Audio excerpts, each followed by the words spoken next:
السلام علیکم ناظرین، جیو پاکستان چینل کے ساتھ میں ہوں آپ کا میزبان سالک مجید۔ آپ کو اپنے چینل میں خوش آمدید کہتے ہیں۔ امید کرتے ہیں آپ کی عید اچھی گزر رہی ہے اور آپ نے عید پر خوب انجوائے کیا ہوگا۔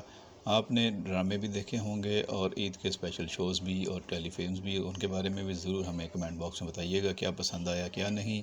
آج کے اس ایپیسوڈ میں ہم بات کریں گے آپ کے پسندیدہ مشہور ڈرامے ڈائن کے تازہ ترین اپڈیٹس کے حوالے سے۔ 11 قسطوں میں آپ نے اس ڈرامے کو بہت پسند کیا ہے اور اس ڈرامے نے کافی دھوم مچا رکھی ہے۔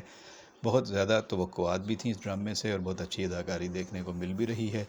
بہت اچھی پروڈکشن ٹیم کی ایفرٹس ہیں اور اب بہت اچھی اداکاری ایک مضبوط کہانی کے ساتھ آگے بڑھ رہی ہے۔ ڈائن میں ابھی تک کہانی کا ایک حصہ ہے جس میں ٹویسٹ آئے گا تو آپ کہانی کا دوسرا رخ دیکھیں گے، لیکن ابھی تک نہال حویلی میں ہے اور زوار شاہ کی دوسری بیوی کے طور پر اس کے اوپر جو ظلم زیادتیاں ناانصافیاں ہونی ہیں وہ اس کا سلسلہ جاری ہے۔ اب اسے یہ بات سمجھ میں آنے لگی ہے کہ جب تک سائیں کا سایہ مجھ پر ہوگا تو کوئی میرا بال بیچا نہیں کر سکے گا، لیکن جب تک سائیں ناراض رہیں گے تو ہر آدمی ناراض رہے گا اور میرا سر ان سب کے جوتے ہوں گے اگر سائیں نے مجھ پر سے ہاتھ اٹھا لیا۔ تو اب وہ سائیں کے قریب آنے کی کوشش کرے گی یا ان کا اعتماد حاصل کرنے کی کوشش کرے گی، اس میں اسے کامیابی ہوگی یا نہیں، کیونکہ شباب جو پہلی بیوی ہے، گھر کی رانی ہے، وہ یہ کہاں برداشت کرے گی اور کہاں اس کو سپیس دے گی کہ وہ اس کی جگہ لے سکے۔ وہ اسے اپنے مقابلے پر نہیں آنے دے گی کسی قیمت پر بھی۔ لیکن اب گھر میں زوار شاہ کی دو بہنیں اور ان کے جو شوہر ہیں، یعنی کہ زوار شاہ کے دونوں بہنوئی، ان کی سازشیں عروج پر ہیں۔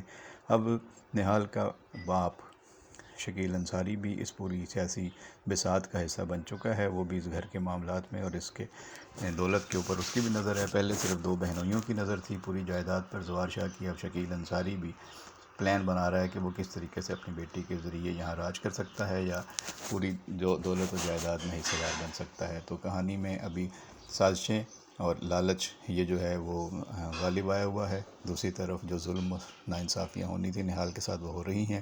اس کی ماں ضرور اپنے داماد یا زوار شاہ کو یہ احساس دلاتی ہے کہ آپ کی جھولی میں اس کو ڈال دیا ہے، آپ کے گھر میں اس کو بیٹی بنا کے بھیج دیا ہے، لیکن اس کا یہ مطلب ہرگز نہیں ہے کہ دنیا کے سارے عیب میری بیٹی میں ہیں۔ تو اب زوار شاہ بھی سوچنے پر مجبور ہوگا، اس کو بھی احساس ہوگا کہ ہاں ساری برائیاں ساری غلطیاں اس پر نہیں ہیں، گھر میں جو الزامات لگتے ہیں یا جو اس کے ساتھ سلوک ہوتا ہے وہ بھی کیا جسٹیفائیڈ ہے یا نہیں ہے، کیونکہ اب زوار شاہ کی بہنیں بھی ظلم کرنے لگی ہیں، اس پر ہاتھ بھی اٹھانے لگی ہیں۔